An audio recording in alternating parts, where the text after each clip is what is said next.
At 13:23 on a Tuesday afternoon in Split, Croatia, Chief Petty Officer Ryan Pierce picks up a contact on the Gerald Ford's passive acoustic array that the automated system classifies as a possible biological and that Pierce knows immediately is not a biological. He has been alone in the sonar room for 6 hours, not because anyone ordered him to maintain full sonar watch in a NATO port in Croatia. Because Pierce has been doing this job for 13 years, and old habits do not stop just because the ship is anchored in the Adriatic Sea, 2,000 kilometers from the nearest active combat zone. The contact is on bearing 247, faint, intermittent, gone in 4 seconds. The automated system logs it as possible biologics and moves on. Pierce does not move on. He pulls up the signature analysis and looks at the frequency profile for 6 seconds. Then he looks at it for 6 more because the frequency profile is wrong for any marine mammal in the Mediterranean Sea. And what he is seeing instead, a faint but unmistakable 50 Hz electrical hum underneath the biological masking signature. Is something he has encountered exactly twice before in 13 years of sonar work. Both times it was a Killa-class submarine running on battery power at very low speed. Both times the automated system had classified it as biologics. Both times Pierce had been the one to recognize what it actually was. He picks up the circuit to the officer of the deck at 14:24. Sir, this is Pierce in Sonar. I have a possible submarine contact bearing 247 faint 50's electrical signature consistent with Killa-class battery operation. Requesting permission to run extended spectral analysis. The officer of the deck tells Pierce that NATO maritime patrol assets have been continuously monitoring the Mediterranean approaches since the war began and have detected no submarine activity. He tells Pierce his contact is almost certainly a biological misclassification.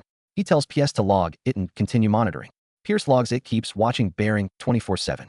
To understand what Iran positioned in the Mediterranean 6 weeks before the first missile of Operation Epic Fury was ever fired, you need to understand the specific calculation that Iran's naval planning staff made in January of this year. Because the Kilo-class submarine now sitting 40 kilometers from Split Harbor did not travel here in response to the war, that it left Bandar Abbas before the war, before the strikes. But before anyone outside of Iran's highest military command knew that February 28th was coming, Iran's planners had studied U.S. carrier deployment patterns for years. They understood that extended combat deployments always end the same way. With a port visit, a crew rest period, a carrier anchored in a friendly port with reduced defensive posture. Most of its sailors ashore, its combat systems and standby. They understood that the most powerful carrier in the world is most vulnerable not when it is being attacked in open ocean, but when it is anchored in a harbor it believes is safe. They had identified Split, Croatia as a probable port visit destination for the Gerald Ford based on historical deployment patterns and the carrier's operational area. They had positioned a Killa-class submarine in the central Mediterranean 4 weeks before the war started with one specific order. Wait for the Gerald Ford to enter a Mediterranean port and then execute. The submarine had transited 8,000 kilometers from Bandar Abbas through the Indian Ocean around the Horn of Africa up the Atlantic and through the Strait of Gibraltar. It had been running on battery power for the last 4 weeks, sitting motionless on the thermocline in the central Mediterranean, generating the minimum possible acoustic signature while it waited. When the Gerald Ford entered Split Harbor 3 days ago, the submarine began its approach, bearing 673 knots, battery power only, 14 hours took over 40 kilometers at a speed quiet enough to avoid detection by any passive sensor in the harbor. It arrived at its launch position at 14:11, 12 minutes before Pierce's first contact. The USS Gerald Ford has been in Split Harbor for 72 hours. After 272 days at sea, after their sea and the Arabian Sea, and the Sonar missiles and the fire in the laundry room and everything that came between, the crew of the most powerful carrier in the world is finally resting. Approximately 2,800 of the carrier S4, 500 sailors are ashore in the restaurants of the old city, walking the ancient walls, sitting in cafes along the waterfront, looking at the same Adriatic Sea that the Killa-class submarine has been crossing for the last 14 hours. The 1,700 sailors remaining aboard are maintaining the ship in reduced operational status, non-essential systems in standby. The Combat Information Center running with a reduced watch team. The SM-6 vertical launch cells in standby mode. Not launch ready. Standby. The Phalan's CIWS systems in automatic activation mode. Spinning up on radar contact. Not pre-spun. Not ready to fire immediately. A carrier Atreist in a friendly port does not need TOB at battle stations. Nothing about Split Harbor on a Tuesday afternoon in late March suggests it should be. At 14:27, the contact reappears on Pierce display. Same bearing, same signature, same 50 Hz electrical hum. For seconds and gone. Pierce refines his position estimate from the 2 detections. The contact is approximately 38 to 42 from the Gerald Ford on bearing 247. The bearing has not changed, but the range has decreased slightly between the first and second detection. It is moving slowly but toward the harbor. He picks up the circuit again at 14:28, where Sir, this is Pierce. Second detection on bearing 247. Same acoustic signature range estimate 38 to 42 kilometers. The bearing is consistent across both detections, and the range appears to be decreasing. This contact is moving toward the harbor. I am requesting immediate escalation to the Combat Information Center. The officer of the deck acknowledges the report, tells PS his assessment has been passed to the watch officer, tells him to continue monitoring. PIC continues monitoring. At 14:36, the contact reappears for the third time, and this time it does not disappear in 4 seconds. It stays on Pierce's display for 11 seconds, long enough for him to run the full spectral analysis he has been waiting to run since 1423. Be long enough to resolve not just the 50's electrical hum, but the blade rate signature underneath it, the specific rotational frequency produced by the Kilo's 7-bladed propeller at its current speed. A signature as specific as a fingerprint. A signature that no biological contact in the Mediterranean Sea has ever produced, and that PS has seen in classified threat assessment databases often enough to recognize immediately. He picks up the circuit to the Combat Information Center at 14:37. Not the officer of the deck, the Combat Information Center directly. This is Chief Pierce and Sonar. I have a confirmed Kilo-class submarine contact bearing 247 estimated range 39 km approaching the harbor at approximately 3 knots on battery power. I have blade rate confirmation and 50 Hz electrical signature on 11 seconds of continuous data. This is not a biological. I need someone to listen to me right now. The watch officer in the Combat Information Center looks at the NATO Maritime Patrol picture on his display. No submarine contacts reported in the Adriatic. No alerts from Allied sonar assets.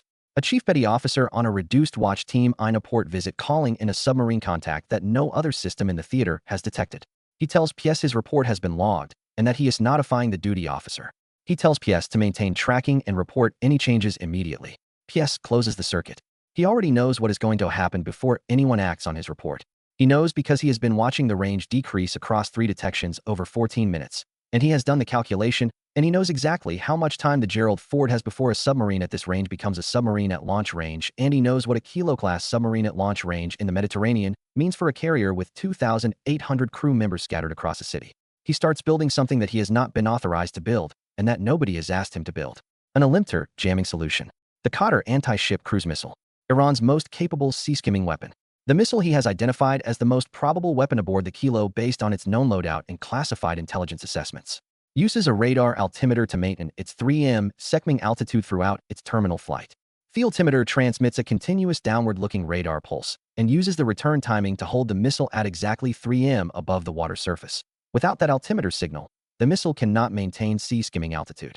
Its guidance system has no reference for its own height above the water. It either climbs losing the sea-skimming protection that makes it nearly impossible to engage at range, or it descends into the water. The altimeter operates on a specific frequency, a frequency that Pierce had memorized from a classified technical intelligence report 3 years ago, because memorizing threat system frequencies was one of the things Pierce did in the long quiet hours of Sonar Watch, when there was nothing on the display, and the ship way sat sea, and he had nothing else to do but read and remember. He builds the jamming solution on that frequency at 1439, precisely targeted, not a wideband signal that would interfere with every radar system in Split Harbor. A focused burst on the exact frequency the Qatar altimeter uses, powerful enough to saturate the missile's own altimeter and prevent its guidance system from reading its height above the water. He does not have authority to transmit it. He has the solution built and ready and waiting for the moment it becomes necessary. At 1441, the duty officer calls Pierce directly. He tells Pierce that Allied maritime patrol assets have been queried and confirm no submarine activity in the Adriatic. He tells Pierce the contact is most likely a biologics and classification amplified by the harbor's acoustic environment. Tells Pierce to log his full analysis for review and continue monitoring. Pierce logs his full analysis, keeps watching bearing 247. The range on his last detection was 31 kilometers, decreasing. At 1447, the Kilo surfaces to periscope depth at 40 kilometers from Split Harbor. Not fully surfaced, just enough to raise its launch tubes above the waterline. Just enough to give the Qatar missiles a clean exit from the tubes without the water pressure that would destroy them at depth. 8 Qatar cruise missiles launch in 11 seconds. The submarine dives immediately back below the thermocline, back into the acoustic shadow, back to battery power and minimum speed. PS's passive array registers all 8 launch transients at 1447 and 6 seconds. 8 simultaneous pressure events on bearing 247 with the specific acoustic signature of underwater missile launch. He knows what they are before the automated system has finished processing the first one. Hits the general alarm at 1447 and 9 seconds 3 seconds after the missiles launched. Then he transmits the altimeter jamming signal. In the Combat Information Center, the general alarm brought every reduced watch team member to their station in seconds. The tactical display showed 8 contacts appearing simultaneously on bearing 247 at 40 kilometers, C skimming 3 m above the Adriatic, B closing at Mach 0.9. 90 seconds to impact. The SM-6 vertical launch cells were in standby mode. Bringing them to launch ready from standby required 47 seconds of system initialization, leaving 43 seconds of engagement time for a salvo of 8 Sekming missiles at 40 kilometers. The fire control solutions needed to be built from scratch. The watch team that should have been running those solutions at full strength was at 40% manning because 60% of the Combat Information Center crew was somewhere in Split eating dinner. The failing systems were spinning up on automatic radar activation 14 seconds from standby to ready. In a standard engagement at sea, the phalanx engages sea skimming threats at 1 to 2 nautical miles. At 40 km, the missiles were 38 kilometers outside phalanx range. The 38 kilometers of open Adriatic between 8 car cruise missiles and the Gerald Ford's hull, 90 seconds, a skeleton crew systems coming out off standby, and 2,800 sailors in a city who had no idea what was happening. At 14:47 and 31 seconds, 22 seconds after the missiles launched, PS's altimeter jamming signal reached the 8 Carters simultaneously. All 8 missiles received corrupted altimeter data in the same instant. Their guidance systems registered a false height reading and attempted to correct. The correction algorithms had been designed to respond to altitude deviation instantly and aggressively, because a cater that clips a wave at 3 m altitude and detonates prematurely is a cater that fails its mission. The correction response was fast and decisive. 4 of the missiles over-corrected upward that their guidance systems read the corrupted altimeter data as a dangerously low altitude and commanded maximum climb rate.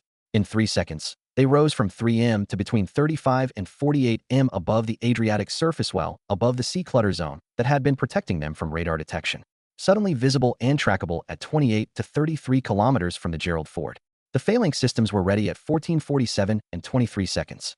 They acquired the 4 climbing contacts immediately, clean geometry, extended engagement range. The fire control solutions built in under 2 seconds on targets that were now flying straight and predictable at 40 m altitude instead of C, skimming a 3. All 4 destroyed between 14:47 and 14:48. Clean kills. Debris falling into the Adriatic at 24 to 29 kilometers from the harbor entrance. The remaining 4 cutters overcorrected downward. Their guidance systems read the corrupted altimeter data as excessive altitude and commanded maximum descent rate. They drove themselves into the Adriatic Sea between 14 and 22 kilometers from the Gerald Ford. All 4 detonated on water impact. The explosion sent columns of white water 80 feet into the air visible from the Split waterfront. 0 missiles reached the harbor. 0 reached the Gerald Ford, the hull untouched. Across the city, 2,800 sailors heard the general alarm broadcasting across the harbor loudspeakers and felt the distant concussion of 4 warhead detonations reaching Split as a low rumble from the south. Some were already running toward the docks. Most were still sitting in restaurants when the sound reached them. In the sonar room, PS was already back in his passive array, updating the kilos tracking solution. The submarine had dived immediately after launching, back to battery power, back to minimum speed, heading south toward deeper water, but the launch had been loud. 8 simultaneous missile launches were not quiet events. And the post-launch acoustic signature as the Kilo went to emergency power and tried to put distance between itself and the harbor was giving PS the clearest tracking solution he had had on the contact since 1423. He transmitted the updated solution to the Combat Information Center at 1448. Positioned accurate Tau within 300 m, course 192, speed approximately 8 knots, and decreasing as the battery discharged. USS Winston S. Churchill had been at anchor in Split Harbor when the general alarm sounded. She was underway at 1,451, 3 minutes and 51 seconds after the missiles launched. A MH-60 helicopter from the Churchill was airborne at 14:53, carrying 2 Mark 54 torpedoes. PS transmitted updated tracking solutions every 90 seconds as the helicopter flew south. The Kilo was running fast and getting slower. 6 hours soft battery power had been the submarine's survival margin after firing. 6 hours to reach deep water and recharge on snorkel before NATO assets could localize it. PS's tracking had eliminated that margin. The submarine that had traveled 8,000 kilometers and waited 6 weeks was now a known contact 41 kilometers from Split Harbor, running out of battery power in 140 m of water with a Mark 54 torpedo already in the air above it. The first Mark 54 entered the water at 15:04 and 11 seconds. It acquired the Kilos acoustic signature in 2.8 seconds. The second Mark 54 followed 7 seconds later. The first torpedo found the pressure hull at 15:04 and 44 seconds. The detonation was audible in Split Harbor as a deep underwater concussion that rattled windows along the waterfront and sent seagulls scattering from the old city walls. The second torpedo impacted 8 seconds later, confirming the kill. The Kilo-class submarine that had left Bandar Abbas 6 weeks before Operation Epic Fury began, that had traveled 8,000 kilometers to position itself for one attack, that had waited 6 weeks for the Gerald Ford to enter a Mediterranean port, sank in 140 m of Adriatic water at 1,504 and 52 seconds. 17 minutes and 46 seconds after it fired, NATO maritime patrol aircraft were airborne across the Mediterranean within the hour. Ann Pierce's complete acoustic data package, the blade rate signature, the 50's electrical profile, the battery discharge curve transmitted to every Allied sonar asset in the theater. A complete acoustic fingerprint for Iranian Kilo-class operations in the Mediterranean. If Iran had positioned a second submarine anywhere in the region, it was now being hunted with a known signature by every NATO asset in the Mediterranean. In the sonar room, Pierce wrote his engagement log in 2 sentences. Iranian Kilo-class submarine detected at 1423 on passive acoustic array, bearing 247. Reported 3 times. Altimeter jamming transmitted at 1447 and 31 seconds following missile launch. All 8 quarter contacts defeated. Submarine localized and destroyed at 1504. Iran planned this attack before the war started. It positioned a submarine 8,000 kilometers from home to wait for one specific moment. The Gerald Ford in a port, crew ashore, defenses reduced, the war far away, and the Adriatic close-in calm and apparently safe. The submarine waited 6 weeks. It got 111-second launch window and 8 missiles in the air. All 8 defeated, the carrier untouched.